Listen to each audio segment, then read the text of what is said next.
back to Discover Me TV, virtual style. And today I have with me Dan Amerman and Daniela Bobadilla and my husband, Matt Toronto. And we're going to talk about careers in general, but also we're going to reminisce about a very prophetic film that they did several years ago that looked a lot like how we're all communicating today. So that's what I was just thinking. Hi, guys. Hello. I know. Birthday streamers from April. Matt and I we have like matching birthdays. I'm April 19th. He's April 29th. So the kids are very sweet. They gave us both little celebrations. Oh, the birthday streamers are for you guys. It's not even. No, those are for us. I thought you had like put decorated for the kids and they didn't want their birthday to end. No, they decorated for us. Okay. Isn't that sweet? So sweet. I know. See, we're entering a stage where they're celebrating us. It's very sweet. Great. It is. I like it. So exciting. So crazy. You guys have a high schooler. I know. It's nuts. It's totally bananas. Really crazy. That's crazy. And you guys are younger than ever. Not fair. Oh, that's how we age. We're just Benjamin buttoning it or whatever. Backwards, yeah. Right. We're going backwards. Yeah. No, the kids keep us young. Or make us old. I don't know which, but yeah. No, we're doing. You guys chose young. We got good ones. They're awesome, which has made this much more like we really are hanging out with, some of our very favorite people. So yes, that's true. So cool, you guys. How are you doing in all this like craziness, Daniela? Depends on the day, honestly. Yeah, Sometimes my introvert is just so happy that I don't have to worry about any parties or anything of that sort. And then other days I'm not traumatized, but just frozen in place. I heard someone say that you go through the fight, flight, or freeze cycle. Yeah. And I've definitely been taking turns going through the days. And it's so funny that Bo and I tend to be opposite on which days it's rare that we both match. Like either he'll be glued to the news and I'll be like, it's fine. We can do we're being so productive right now. And then the next day will fall. So yes, I'm like all over the spectrum and I never know what day is going to be. So I kind of have a day planner for each type of day, depending on what it's going to go. That's so impressive. I don't want to get disappointed at myself if I'm having like a rough day and then I planned for it to be a super busy one. So I'm glad we don't have like actual work deadlines most of the time, just because, like we've been glued to the live stream of the riots right now. Oh my God. Today is not a productive day, but I'm so happy to have this. Oh yeah, you guys. Yes, this doesn't have to be productive. This is just a little connection. So Dan, you were saying you're still employed often because you're doing a lot of voiceover work. So I was doing voiceover work before any of the quarantine stuff started. This is like this thing. Let's see. Right? This is like my booth. It's just a wall of it. And so I do all my voiceover recording from home anyway. So when things quarantined, that could just continue basically. So I, just happened to be in one of those jobs that could go remotely. But it's the same with like my girlfriend's a lawyer, and they're all continuing to work just like normal, but over Zoom and FaceTime and stuff rather than in the office. So it's just insane stroke of luck for some types of jobs can continue like normal basically, and then other jobs are just totally shut down. So it's kind of wild. So Daniela, tell us about your journey to you and Bo getting together and how it seems like it's a sweet story. Yeah. So it happened shortly after we shot Face to Face, actually. So shortly after Face to Face, I got on a show called The Middle on ABC, and that was just one of the most amazing roles after Face to Face. So that was a good year. 2015 was a good year. But a few seasons into me being on the show, I got written into a storyline with Bo, who is now my husband, as love interests, but only to set us up with opposite castmates. So it was really interesting for us to have gotten together on the show in that way, because we then were still on the show and having to kiss other people, and we attended each other's weddings, and it was one of those Hollywood stories that it's just awkward and funny and classic, and we both said we would never date an actor, but look at us now. So very serendipitous in that way. Oh, that's so sweet. And I think you guys I just watched your part 1 and 2 of your sort of how we met on The Middle. They did a YouTube thing. So YouTube, you go to Daniela's page too, because it's just delightful. Oh, thank you. Thank you. Great. And Dan, tell us, so you've been doing voiceovers. What are you working on voiceover-wise, or can you say? Or Yeah, so I do a lot of different types of voiceover things, because voiceover shows up in a lot of different ways. So there's a lot of commercial stuff. So obviously for like TV, radio, internet commercials. So that's like a big part of it. There's also things like video games, and animations. That's a big part of it. I mean, probably the most like high profile thing that I've done is a video game thing. So I do a voice of this character in the game League of Legends, which is a pretty big game. And so that's been a cool thing that I guess I've done since Face to Face. And so that's an element of voiceover. Then there's also a lot of kind of things that don't even get seen by the public. So things like e-learning for different companies. Like I did for like a few months, I was doing all of the like American Eagle's e-learning stuff. So if you're getting a job at American Eagle and you need to learn how to use the cash register, like my voice is like walking you through that. And like, so there's just tons of things that are just internal corporate stuff that they need actors for. And so there's just lots, and then audiobook. I mean, there's just like an endless amount of acting that takes place purely with voice. And the nice thing about voiceover is that, I can do it from home. And so it doesn't prevent me from doing other types of acting stuff. I want to do that too. That's awesome. Oh, wow. So that's wonderful. Well, and then so you guys are talking about since Face to Face. Matt, why don't you tell my Discover Me TV viewers about Face to Face, and you can all chime in about that experience, because it's very relevant. Sure. No, Face to Face. It's just a project that I loved working on, partially because I was working with these two awesome actors who were really the heart and soul of that movie. But yeah, it's about two people that reconnect over FaceTime, and the entire movie happens over FaceTime. And I wrote it, or I began working on it while I was still working at Penn State.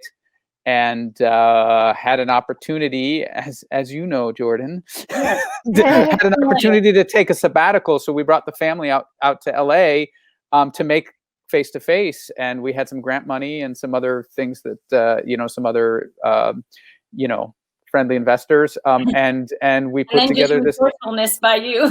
Yes, and then we put together this amazing little tiny production. We shot the whole thing on GoPros in 8 or sort of 9 days, if you count the road trip that Dan and I took to shoot some of that footage. Yes. So it was this amazing, like really intense time that we just all got together, and we were just shooting in a room, like shooting 20 pages of dialogue a day. And it's this beautiful story about just two friends that just connect and help each other through life, which is a story I think that really is important right now, especially since most of the connecting that we're doing, except for the people in our own homes, is this way, on video chat, on Zoom, on whatever program you're using. And that's what that movie was about, is two people sort of reaching across the distance to sort of connect, and help each other through life. So, so Dan and Daniela, they just gave amazing performances. It was just a delight to work with both of you guys. Likewise, Matt. Oh, thanks. And maybe this would be a moment that we'll cut to that fabulous trailer of you guys too. So do you want to watch it? If I share my screen, we can watch it. Oh, should we watch it? Yay! I think we should watch it. Just get a couple of wild lines. Just going like, oh, that was a good thing. Yes, exactly. Wow, Daniela, great moment there. Yes. And you too. Wow. Because it was bizarre. You guys were together, but not that together physically during the shoot, right? Maybe rehearsals. Well, we were in the same places. All right, let's see if this works. Well, let's try that. Come on, let's skip the awkwardness. What's your deal? Well, I'm stuck in Michigan. I hate school, and my parents suck. That's true for like everybody. Not everybody lives in Michigan. Do you have any friends? No. I'm gonna help you. But you need a Facebook profile page. I thought that you might be bored tonight, so I brought you to Becky's party. Looks like fun. What do you mean, no girls? I don't have my eye on any girls right now. You're telling me none of that raw charm is spent on any other girl? Connection failure. Why is your camera not on? T. Wait, what are you talking about? Madison! Listen to my voice, want it to be the soundtrack. We're friends and you want to stay friends? I didn't even know you liked me. Okay. Oh, no. I wish my friend Teal was here. Juliet is the sun. It didn't suck at all. Okay, I'll be your friend. We just watched the trailer. Oh yeah. brings back lots of memories. Brings back good memories. Brings back good memories. Oh, now Matt, tell everybody the really fun way. Wait, you and Daniela, tell the sweet way that you actually auditioned her, right? Because wasn't she in? Oh, right. Yeah. So I literally watched everything I could that she had ever done. She was up you were in Vancouver shooting? Is that in right? Victoria, yeah. Yeah, in Victoria. And so we couldn't meet in person. So we were like, well, let's do a FaceTime chat. And it ended up being like the perfect audition because, you know, I got to see exactly what she was going to look like in the movie. And it was so delightful, like talking with her and meeting her and just talking about the movie. And it was just crystal clear that she understood the role. And, you know, and I'd already seen her act like a million times in, you know, in everything I could. And then, so it made the decision actually really easy because I was like, well, this is the movie. This is what it's going to look like. And she was it's as if you're looking at it through the director. What's that called? The lens that you guys use to see the shot, the viewfinder, right? Yeah. You got to see it. Yeah. Mm-hmm. No, it was great. Yeah. And then you had a wonderful lunch with Dan where Dan was pretty much the same way. Just we actually did get to meet in person, but like we just, you know, I sent him the script and we were like, you know, hey, let's talk. And we got together for coffee. I think it was you, me, and Ian, right? Yeah, I think so. And we just chatted, and it was again the same thing. Like I just heard him talk about the character and the story and what it was about, and it was just clear that he understood, you know who Teal was and what was going on, and I had also, you know, internet stalked Dan like crazy. I'd watched every clip on your website and anything else I could find. So then it just all just sort of made perfect sense when I met you guys that you'd be amazing in this movie. And I remember Matt coming home and being like, it was amazing. I was talking to him. He understood my way of thinking. He added he added more ideas that I hadn't even thought of. And Matt was just, I know. It's great when that happens. It's great when you meet with someone and you're just like, oh, you kind of feel there's a sort of connection of ideas coming together, and you go like, okay, cool. Because it's you know, the weird thing about this was like a non-traditional auditioning process because we didn't really read for it in a normal way, but I prefer that because I think that, you know, a lot of people are good enough actors that they can act the part. It's just, it ultimately comes down to like the vibe that they bring and their ideas that they bring, and do you feel like you guys would collaborate in the way that you want to collaborate with? And so much of that can be determined not by reading, you know, an audition scene. But by talking about the creative process. Yeah, you just learn so much more about a person from that. Well, and especially, go ahead. No, go ahead. Oh, I was just going to say that one of my favorite directors is this guy, David Lynch, and David Lynch doesn't audition anybody. He just has, for every movie, like big parts or small parts, he just has actors come in, he talks to them for like 15 minutes, and then by the end of that, he just knows whether they're right for it or not.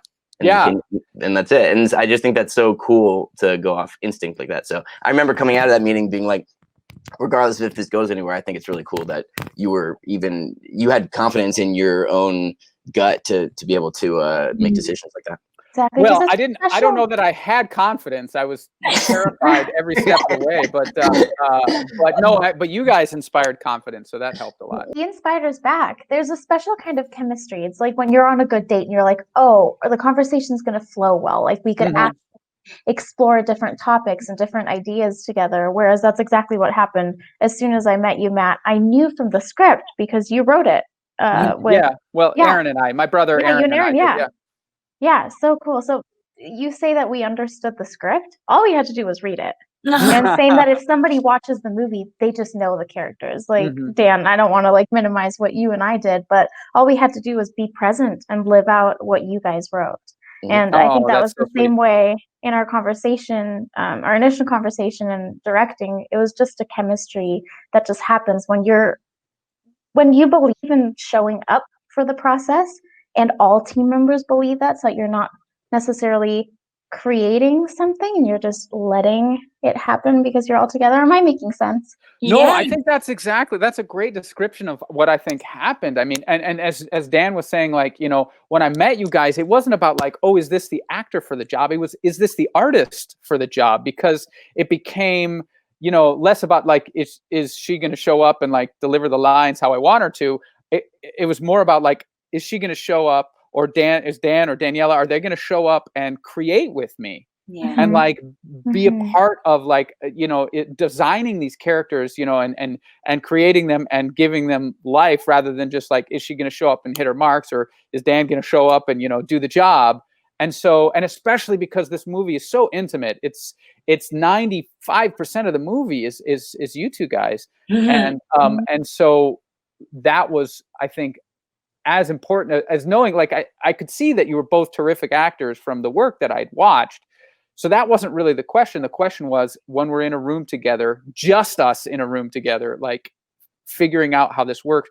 Because the other wonderful thing about working on this movie in particular is that in addition to being terrific actors and creating these whole human beings, they were also doing 99% of the camera work as well, because it was mounted on GoPros. And so wherever the camera moved the way they moved. So we had to, in addition to sort of staging the movie and blocking, you know, their, you know, how they move and, you know, what they do in the movie, we had to coordinate that and choreograph that with the cameras that the actors were holding. So it was either mounted to the top of their computer screen, or it was mounted, I don't have my phone, or it was, you know, we created sort of a rig that approximated a cell phone.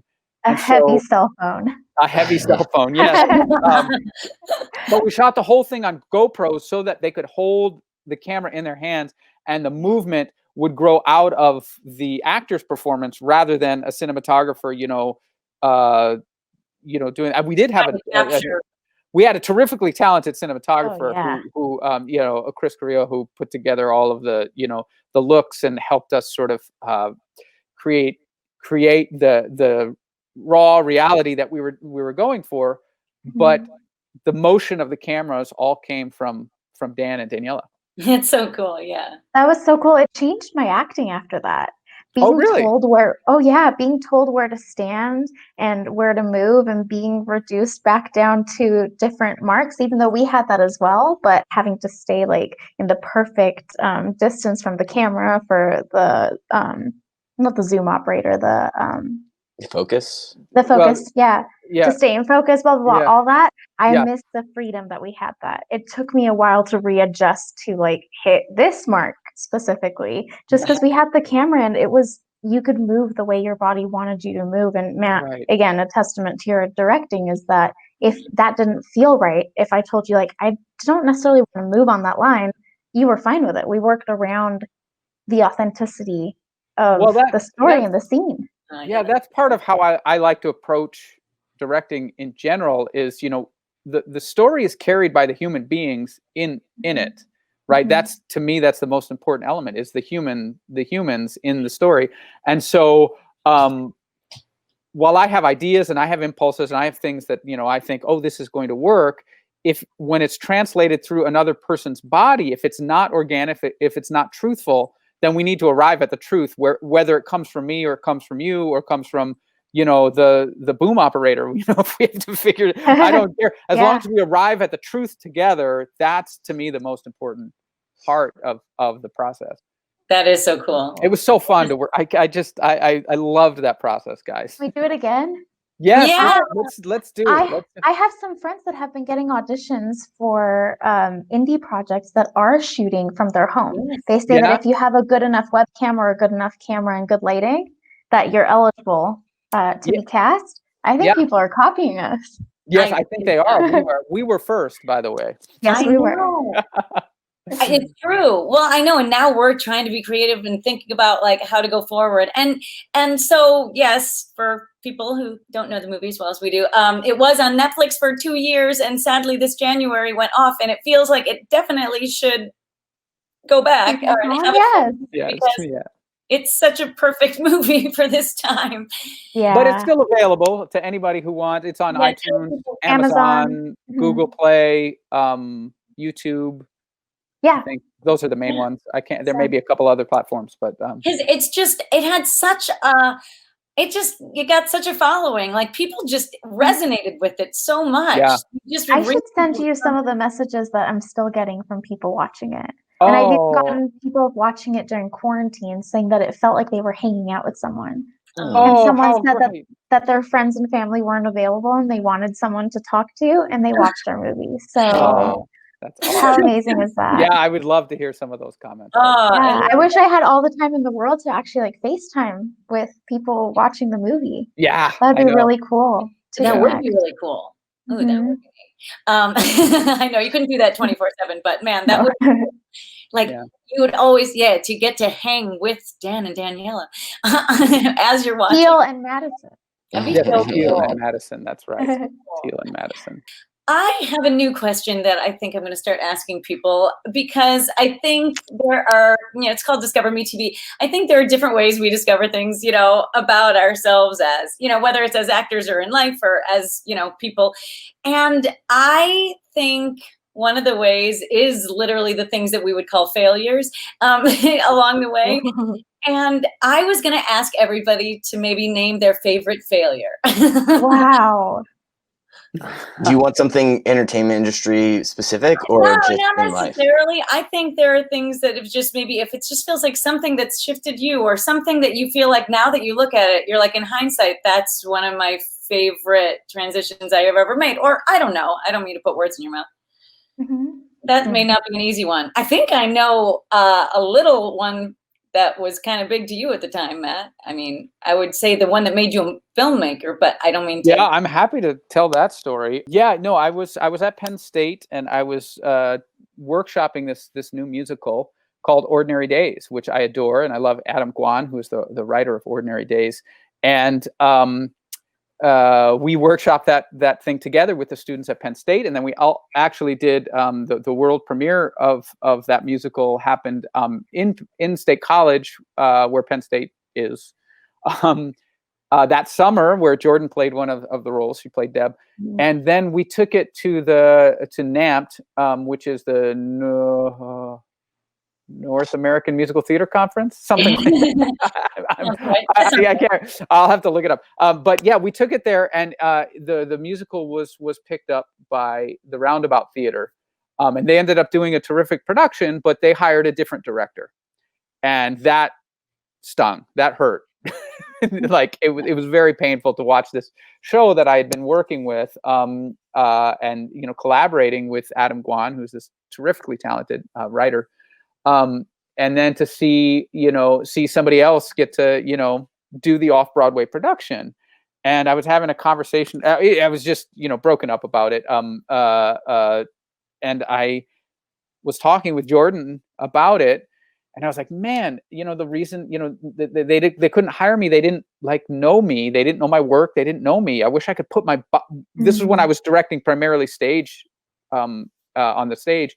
I said, I wish I could put my work in a box and send it to people. And Jordan was like, well, that's called a movie. That was back when DVDs I know, I was going to say, there's almost nothing in a box anymore almost, but at that time, but that send it in a box. Yeah, but that clicked for me, and all of a sudden I was like, wait, there's a whole other medium. I love to direct. There's a whole other medium that I haven't explored. And so my brother and I pitched a movie to my brother called The Pact. That was our first feature, and I was like, hey, dude, what if we write a movie about brothers and try to make it? And so we did, and we just fell in love with the movie making. Not that I don't I love to direct for the stage. I still do, or I still try to. I was going to be directing some musicals this summer, but if it weren't for that failure or that sort of huge disappointment, I never would have moved into the direction of making films.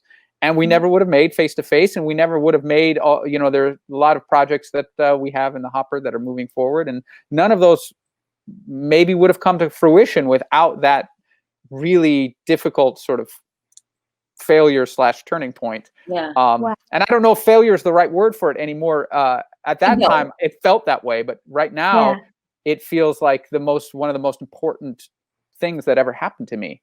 Yeah. And you know, and that's how I got here, and that's how we ended up eventually coming to LA. And now we've been here in Burbank for 6 years, almost 6 years. Wow. Yeah. Yeah. So that's a good turning point. Yeah. If you guys have something that feels kind of, and maybe we've already, you know, talked about it. I don't know. Is there any? A couple things. I mean, a billion things came to mind. There's just so many that's not the only story I've got. Yeah, I mean, like so many stories. Like, I was going through all these ones, and I'm like, how many of these are under NDAs? Like, there's just a billion. There's just like, because anytime you get like, I've been hired on acting jobs and then been fired from acting jobs after you've started shooting, and it's not, and oftentimes it's because of they decide to rewrite the role. And like I've had that happen where like they wanted someone to be like, I was doing this sort of like nerdy nice guy character like that, and then they decided they wanted to be like a ripped skater hunk, and I was like, all right, well, I don't know what if I can't be that, I can't be tall, or I can't whatever. And so things like that. Or I've also like had parts where the showrunner who hires you, like the boss, they get fired by the studio, and then the new showrunner comes in, and then they decide they want to cast all their own people, and so then we get fired. And so that stuff happens all the time, and it's just out of your control. And then sometimes, you know, things also happen that, you know, are your mistakes and are in your control. But the thing that I was sort of thinking about, and I don't know if this is necessarily a failure in a normal sense either, but I remember after like, so I've been dating my current girlfriend for about 1.5 years, but my previous girlfriend before that, we had been dating for like 3.5 years. And when that relationship ended, it was so sad. Like it was just very kind of like hard to figure out how to bring joy to like acting or to the audition process. And because that process for me, at least, is already so like painful to begin with, that if I wasn't really feeling very happy, it just made the whole thing just kind of sucked. And so in that time, though, in the kind of aftermath of that, I started kind of doing a little bit of writing and trying to kind of like bring together some of the feelings I was having, I guess, about feeling frustrated with relationships, and also feeling frustrated with this sort of like feelings of stagnancy in a career and artistically and all these things. And so like I ended up writing a short film about it. And then I then decided to direct that short film. And so I also acted in it. So I kind of like gave myself something to do.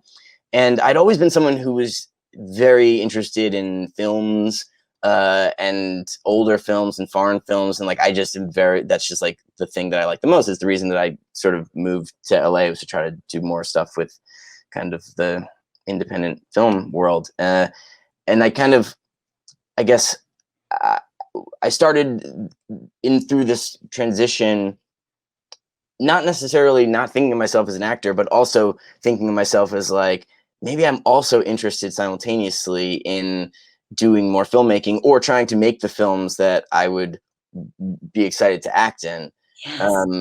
So yeah, and then once I started doing that, then that opened up ideas about like making more of my own things, my own style. So I started writing like fiction, like prose, and just short stories, and like just trying to explore other ways that making things that are in my control. That like I can't get fired from writing my own short stories. So like, so, like if these things that are more in my own voice, and then separately, it's fun to sometimes then just be a pure actor, where you're basically just in charge of bringing to life someone else's voice. But I think, I don't know, for me, I found it helpful to have a little bit more balance of kind of things where I'm the general, and then things where I'm the soldier. Right. So cool. Yeah, I love that. And so it's like, that's more like a loss that turns into a gain kind of, I mean, like, so you just sort of added so much more to how you saw yourself, I guess. I mean, I think so. I mean, like, Yeah. it was sort of like, I had been reading a lot of this dude, Joseph Campbell, who I love Joseph Campbell. Yeah. So he's sort of a philosopher, and he writes a lot about kind of myth and the structure of stories throughout time, basically, and how all stories have the same kind of structure.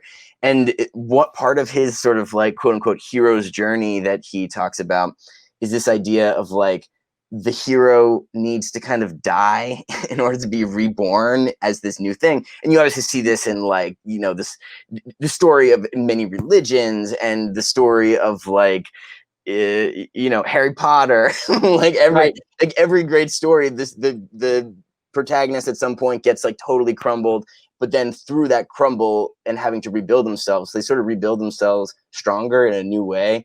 And so that's what it kind of felt like. But you still, in order to get to that place, you have to go through a period of that destruction, which is just like brutal. But when I read that, I was like, wow, it's comforting to be like, okay, there's a period of destruction, but it's in service of kind of creating, you know, the rebirth, fresh soil that something can be grown from. I love that.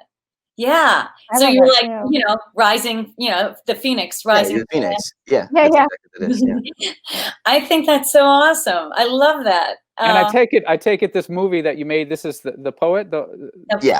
Yeah. This is the one that you guys have read and we've talked about. And, yeah.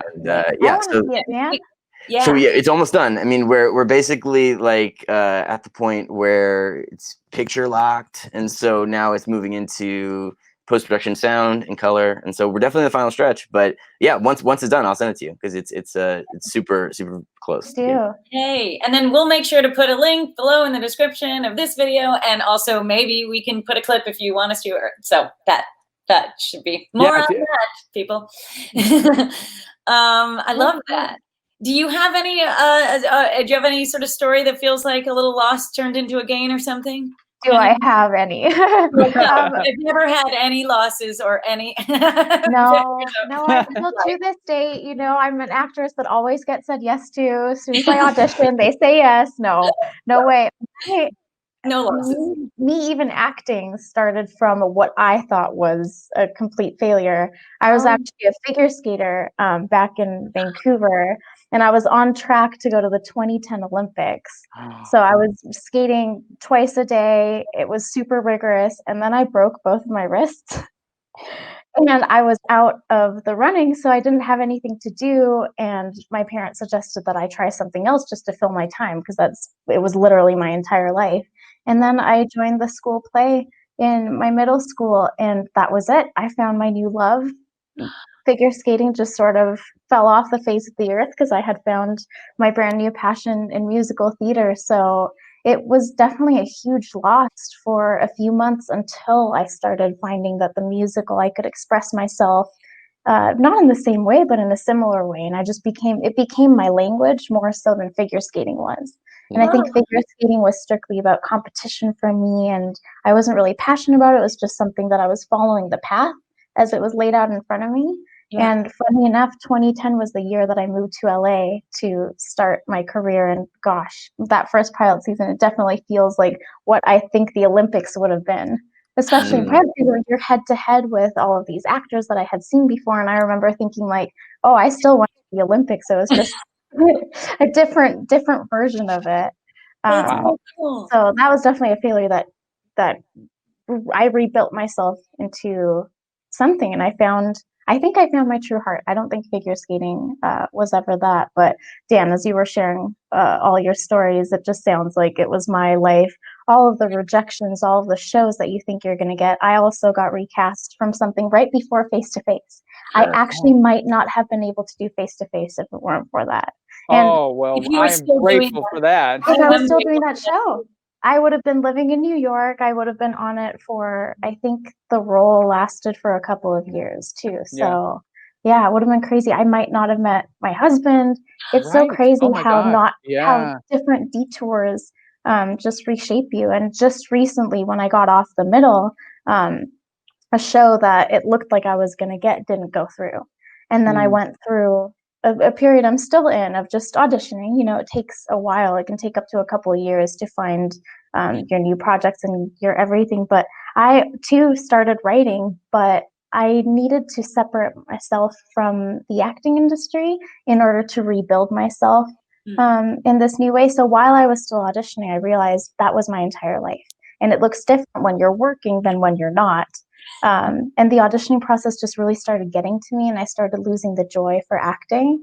So in order to save that, I even, my closet, most of it was audition clothes. And I play a lot younger. So a lot of it was, I realized I didn't even have a lot of clothes that Daniela wore. Oh So my I God. went through a whole process of trying to find out, like, well, what do I like? Because I auditioned 5 days out of the week. And what do I want to wear on the weekends? Like, it sort of felt like I was coming out of like a school that wore a uniform. I went to a school with a uniform. So it's been really interesting. And through that process of being like, hold on, like, who am I bringing to the table here? Because I moved out at 16. So from 16 to 26, I had just been acting. Wow. So not getting the show directly after the one that I was on let me live my life for the first time. And I even went through a phase where I said, I'm not going to audition for a couple months. I just want to have like a summer as if I was like in school and just meet people and just be a human and not think about acting. Nothing wrong with acting at all, but I really needed to like understand the human I am to bring that to the table and to my new projects. And I stopped going to acting class. I just kind of stopped everything. And through that, I realized that I like blogging. So I started a blog, and that's the thing that I wake up first thing in the morning. I'm like, what do I want to research today? Like, what's going to be my next blog post? So even though it's not acting that wakes me up in the morning anymore, I know I bring that to the table now. When I audition, now I feel like I'm a human. I'm not just an actress, which I really pride myself in because I didn't realize I had become just an actress. Wow. So I feel like I'm a human in training instead of an actor in training now. Do you blog about a specific thing, or do you blog about lots of different things, or what does your blog look like? Lots of different things. It's mainly life hacks. So it's whatever is happening in my life right now. So a lot of quarantine hacks, like how do we actually connect with people? How do we deal with the roommates or the people that we live with? And everything I'm learning in marriage. I always say that marriage is my biggest accomplishment, not just because like, I got the guy, but just I've learned so much about being a human and living with another human and how men and women are so different. We're the same in a lot of ways, but we're so different. So I'm diving deep into psychology and what makes relationships work. So a lot of the blog is that too. Cool. It's kind of relationship hacks. So it's whatever is on my mind. I love researching it, but I always felt guilty because it didn't have to do with the role that I was working on. Yeah. But now I can just Google my heart's desires. Oh, I love that. Yeah. Oh, I really love that. And I think my mom always ends every little note, be happy, be you. That's been like since forever. I don't know how many years she's been, but it always says, be happy, be you. And so I think that's what you're both talking about, is just kind of finding over time, like what makes you happy and what makes you you. And sometimes I think we know that. And then we're like you said, you're like, wait, I don't really know what Daniela wears. I don't really know what I do other than the something thing so simple. And same with you, Matt, with I think all three of our failures. Yeah, no, turned absolutely. Into finding out who we are. Well, and that was actually key. I mean, I began this whole when I was closer to your age. I came out of school, I did my undergrad in musical theater performance, and Jordan and I moved to the city together, and we were both performing, both acting. I was singing and dancing and acting, and things were going fairly well, but I sort of went into a period where I kind of like you, I was like, I had a long stretch where I wasn't working, and I was actually temping, which was miserable for a while, until I realized, because I was at this job where they had almost no work for me to do. They just needed me there just in case. And so I would come to work and sit there for 8 hours to do like 20 minutes worth of work. And I was like, I'm going to die here. Like my artistic soul was dying. And so while I was there, I was like, what can I do that I'm allowed to do while I'm, looking like I'm working, because I didn't want to lose the job and we needed the money, Right. So I was like, what can I do? And so I was like, well, I've got a computer here. I can't like just read a book, because they were like, what are you doing? So I started writing plays. I started writing plays and a screenplay I wrote that was terrible. But then I tried to mount that, and then my acting career sort of picked back up again. But then it suddenly became a new thing where like I was acting to support my directing habit, because once I'd written some plays and I wanted to put them up, then I found directing and I was like, oh, this is something special. And Jordan and I were both looking for an exit strategy, like to get out of the New York City anyways, because it was wearing on us, I think, even though we loved it there for, it was just like, we didn't want to raise kids there, and we knew we wanted to have kids soon. So that's when I started applying to grad schools. And once I got into an MFA in a directing program, I was like, I'm done. I'm a director. That's it. I let my hair grow, and my hair started growing. And this is back to like grad school days. The director hair. You just need a scarf. Yeah, right. That was like, it was so important to Matt to not have to look like his headshot. Like that was right. a big thing for him. Yeah. Wow. I mean, I understand that. Yeah. Matt had like Jesus hair. Like it was a little. Oh yeah, it was like down to the middle of my Jordan, you back. need to put a picture of that. I need to see this. Yeah. Oh yeah, we'll have to find out. Because Phoebe Taylor had like a really long hair. Like, I mean, it was like down to like here. It was crazy. Wow. But it was really kind of like what you were talking about, Daniela. Like I found my home. I found what I wanted to, and I loved acting. It's not like, and acting, one of my greatest assets as a director, I think, is that I've been an actor first. And I teach acting. I've been teaching acting for 15 years, 16 years, a long time. But like when I found directing, I was like, oh yes, this is where I belong. This is what I'm meant to do. And I still love to write. I still write. In fact, I do in many ways more writing than I do directing, but it's usually I'm writing things that I want to direct. Yeah. Because I love to be on set or in rehearsal, or just working with the actors, working with the artists, the designers, and collaborating to create a vision. And it's just but it's something that I didn't discover until 4 or 5 years into my acting career. Yeah. And then we made a change. Crazy. But I remember in those days of New York being jealous that Matt clearly had discovered his thing. Because I was still acting and going, yeah, this is kind of it. But I could just always tell that I was like, I don't think I'm with my thing yet. Like, I don't think I've quite gotten there yet. And I've always been somebody who kind of looks to people who were like, you can just tell they're pure actor. And I could tell like they wanted to sink their teeth into every role. And I would be like, wow, that's so fascinating, because I don't think that's me. I mean, this is what I'm loving. I'm loving like talking to people. I mean, it's always been something I love. And I do love singing, but I now realize that when I got pregnant, it was right after I didn't get into Wicked. And I was very close to Wicked. She was like down to like the last 3 girls to understudy Elphaba. Oh, on Broadway. Menzel, right then. It was the very beginning of Wicked. Of course I thought, oh my gosh, this is it. This is like huge loss, huge failure.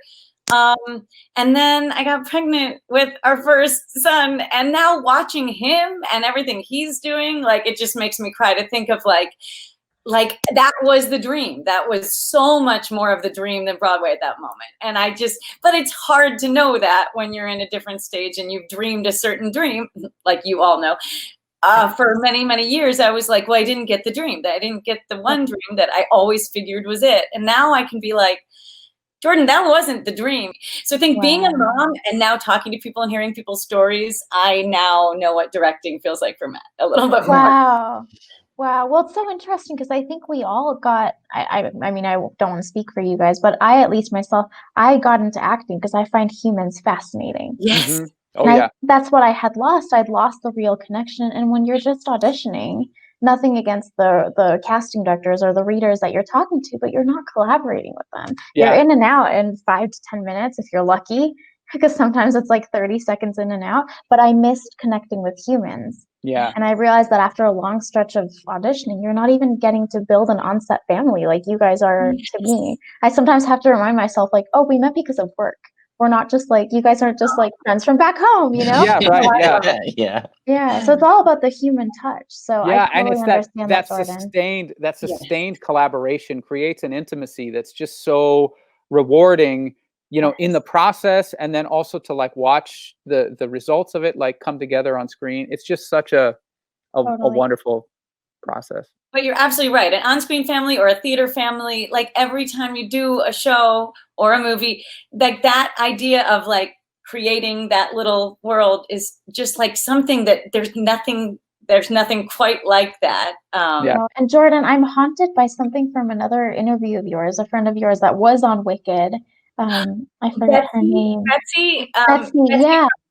I don't know if it was you or her that mentioned that somebody wrote a comment on a card, I think, that I hope you work as much as you want to. Oh, that was me. That was you. Man, that one unusual, but really kind of interestingly insightful. Diane, that's right. Wrote me like a sweet little note, and it was the strangest thing because normally somebody who doesn't know you that well is like, just best wishes for the future, want you to have everything you ever dreamed. But she really, she wrote like, I hope you work exactly the amount you want to, and I'm like, that's a really weird thing to say, but now I'm like, yes, that's success to me. Wouldn't we all, you would choose to be directing, Dan, you would choose to be like the all creative person, and I think Jordan and I like just people, humans. I mean, and you've both done musical theater too. What was the show that you did that like changed your life after figure skating, Daniela? Newsies. Newsies. And that started my long career of, speaking of voiceovers, or playing little boys. I play little boys very, very well. I bet. Yep. And then do you have like a first musical or something from your childhood or your teen years or something, Dan? Yeah, well, the very first one I did was, I think in 8th grade, it was like it was like a musical intended for a kid audience. It was called Flying Colors, and it was basically like sort of Dr. Seussian, where there's like a town that's split between the blues and the greens, and they hate each other, but like I was a little blue boy and there's a little green girl, and they become friends, and then they bring the town together. And so that was like the first thing that I had ever auditioned for or did. And then the first thing that made me, and then when I went to high school, the first thing that made me be like, whoa, this is like a major cool thing, was we did Les Mis my freshman year of high school. And I had just seen it on Broadway because I had never really seen anything on Broadway as like a thinking teenager. Yeah, I had seen something when I was like 4, but I knew they were going to do that show, so my parents took me to go see it, and I was just like so blown away. And then my freshman year, I played Gavroche, the like little boy, and so I was just like, this is so cool, and so I just kind of kept doing it from there. Awesome. You were saying like, and little people know, or something. Yeah, that's him. Yeah. I love that. The first musical, the first real musical I ever did was this rather sort of obscure piece by Leonard Bernstein with lyrics by Stephen Schwartz, but it's Leonard Bernstein's Mass. Either of you guys know that? No, I don't know that. It's so Leonard Bernstein and Stephen Schwartz like wrote and theatricalized sort of a Catholic Mass, but with like contemporary music. It's really sort of this amazing, and there's a story to it too. It's actually this sort of beautiful story of this celebrant sort of priest character who's sort of like having this crisis of faith and figuring out, and it's very artsy and weird, and it's almost never fully mounted because it requires this enormous orchestra, a huge choir, and a boys choir. And I was in the boys choir when I was 11 or 12 years old, and it was like the first thing I did, and very few productions have been fully mounted. A lot of people do like the music, the score is amazing,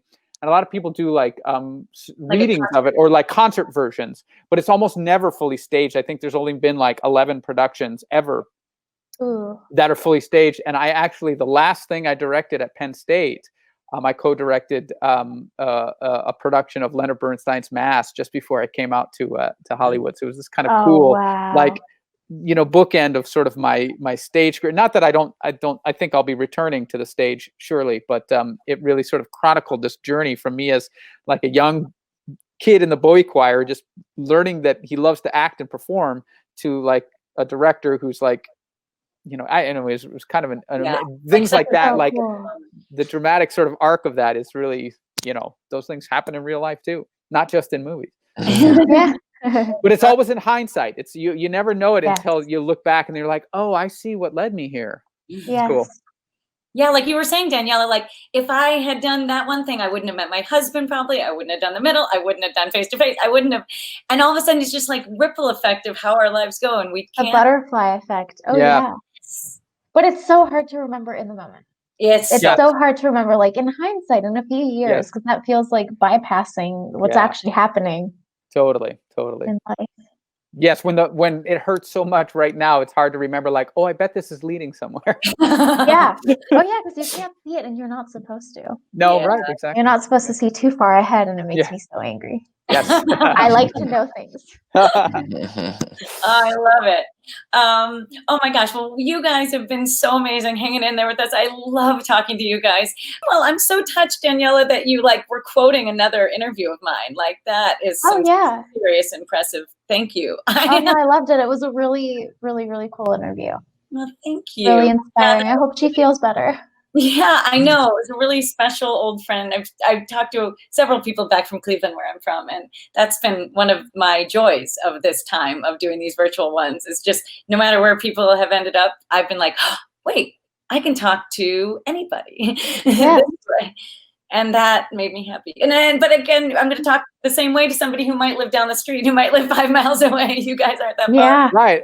Daniela, you're just like around the corner from us or something. I mean, you're I not know. I you're see in you Burbank driving too, right? all the time. Mhm. Oh yeah. Yeah. Yeah, And Dan, You're where not are that you? far from us, Dan, right? Where are you, Dan? I'm in Studio City. Studio City. So we're We're like all all within maybe like 10 5 minutes miles away. of each other. But it doesn't Not matter. We even. still have to do it this way right now. This has For now. actually made talking to my parents who are still in Vancouver or my family in Mexico, it makes it feel like they're even closer. Since the Yeah. people that are actually close to me, this is how we're Mm. connecting. I keep telling the family, I'm like, I'm going on a walk with my mom, and I just call her, and she's in Cleveland, Aw. and we just talk and talk and talk, and we're literally like, thanks for the walk, and I'm like, why didn't we do this before? I think know. because we were so busy, we were always like, Yes. oh, I want to talk, but I'm going off to the kids thing, and I got to take them to the place, and now we've nowhere to be, so I take like hour-long walks with my mom, like almost daily. Yeah. It's so nice. Daniela, say hello to your parents for me because I loved meeting them in Edmonton. Yes. And then Dan, I think I met your parents or your mom or your You dad probably met them. at a play that you were in. Oh, that's possible. I Yeah. think that's what it was. Oh, I Sounds probably about right. do. I think we went to that I place. think we all, we both went. Was this to like that. right? Was this right around the time when we were shooting the movie? It was after that, maybe, yes. or I don't know. Yeah, probably. Oh my gosh, Dan, you were preparing a pledge show, or not a pledge show, a fringe show while Yeah, we the were assistants shooting the about the movie. about Hollywood Oh, assistants. that's right, assistants. Yes. Maybe Yeah, that was you may it. have met Maybe them that was there. it. Yeah. Oh, I remember that. It could have Oh, been Dan, there. brilliant. Wait, but I feel like I saw you in something else that wasn't a musical. Was it a play where I was play. like a little kid and there's 2 other kids, but we're all like adults playing kids in this like Maybe. treehouse sort of Yes, thing? yes, Yeah. too. I Yes. remember the Yes. Yes. Yeah, it's called The Swing of the Sea. Yes. Yeah. Oh, you guys are a dream. Thank you so much. Of It was course, so good seeing to you see guys. Miss you all. Once all the quarantine stuff ends, I hope I get to see you guys in person. Yeah. Let's Yes, get together. We please. should just have like a little reunion or Reunion, that. yes, please. Yeah. Yes, there needs to be hugs at some point. I know. something. Yes. Hugs. Real You hugs. guys, Real that's hug. the worst part of all of this. Oh, isn't Even it? if I see people, I don't feel like I'm actually with them. Yeah. I didn't know how much I required hugs, even if it's just like a little like pat on the Yeah. side. It Oh means my God. everything. Yeah. It does. Yeah. It does. I go visit my parents in Burbank, and we keep our masks on. We stay 6 feet apart. Oh. We literally go like this. We go like hug. Oh yeah. Oh. We don't hug. So weird. So I've seen my parents tons of times now without hugging them hello or goodbye. It's really bizarre. It's so It's weird. so strange. I dropped off a package to a friend of mine and we accidentally touched fingers. And for about an hour, I could feel where we touched. It was Yeah. so foreign. It reminded me of like holding hands with someone for the first time. Like your Oh. hands tingle for a while. When Yeah. It was so you're crazy. wondering, Yeah, like Amazing. oh, and then there's Amazing. like literally electricity. Oh, yes, That's I awesome. touched another human other than my husband. Oh. I know. That That's is crazy. amazing. That's true of us too. We were watching The Middle last night, right, Matt? And Yeah. we were watching that sweet thing where the episode of the Thanksgiving where everybody was like eating on their cars because they were in traffic. And Matt had a moment where he admitted, and we all said this, that he's like, sometimes when I watch TV now, I'm like, those people are too close. And I'm like, oh my God. Yeah, you're like, oh no, why are they Yeah. touching? They shouldn't touch. They shouldn't Oh touch. yeah. And I'm like, Yeah. oh my, I don't want to feel like this. This is so upsetting that we're watching people touch and going, uh-oh. And I'm like, oh, no. How have I've been having social distancing nightmares that I find myself too close to people and I wake up like literally gasping. Oh my Wow. Almost every other night. Oh wow. gosh. I dreamt that I woke up and like there was a surprise party going on. I was like, why are you all here? Yes. No way. Crazy. No So way. I think I'm okay, and that's usually on the good days. So I'm not good on the good days either. Oh, that's so weird. It is. It's an odd thing that I do not like that. I do not like that, but we'll get back somehow. There will be another side of this. There must. For sure. Yeah. Yes. Okay. A new side from this failure, maybe. Right. Yeah. Yeah, exactly. Yeah. It's like this is the hopefully the rebirth. This is the crumbling. Well, I mean, and it's coming. This is the hero's journey for Earth here right now. Yeah. This is all just sort of coming to a head, and I think it is a hero's journey. I'm, and all we can do is pray that out of the ashes will be this rebirth of of a better world. Better. Everything. Mm-hmm. Yeah. For sure. Yeah. Yeah. That's So me getting I like philosophical. Yeah. I keep being like, I just want to, I'm going to try to be less angry and less despairing and more just like looking ahead and going like, what do I want it to look like? Like just imagining the best case scenarios. Yeah, past this. Yeah. Yes. Yeah. I heard a message from someone saying, better for, how can we be better for this time? Yeah. Yes. Or better from? Yeah. Either way. Yeah. Yeah. I like it though. Yeah. Mm-hmm. Yes, it's been such a joy. Thank you guys so much. Thank you so much for watching Discover Me TV. This has been my husband, Matt Toronto, Dan Amerman, and Daniela Bobadilla. And it's been such a joy to talk to them. And so, yeah, look below in the description. We will have links to some phenomenal stuff that these guys have done and maybe some things that will be new to some of you. And yeah, I'm just excited to see you in the next video. Thank you. Okay, yay. Thank you. Bye, guys. Bye. Hi, I'm Jordan Toronto. Thank you so much for watching. I hope you're hitting that like button for your favorite videos. And if you haven't yet, please subscribe. Thanks again for watching, and I will see you in the next video.